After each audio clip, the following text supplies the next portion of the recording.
You can watch shows for free on YouTube. Here's how.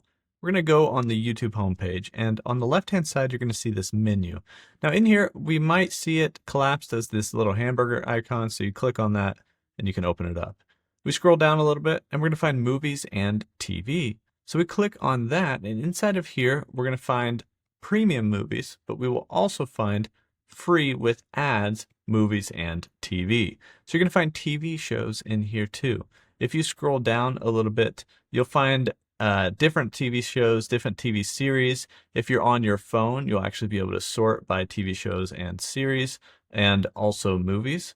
And then if we keep scrolling, we're going to see that there's all these different categories and then primetime shows for you. And those are TV shows that are free to watch. We can click view all on this, and we're going to see all of the free shows that we can watch. You see these things have multiple seasons with them, and you can scroll down through here, find shows that you've watched before, and be able to just watch shows on YouTube for free. You can also search for a show if you want to search by name, and then when you search for it, it's going to pop up, and in the listings, it'll show whether it's free with ads or not. So you can see that little free with ads icon right here.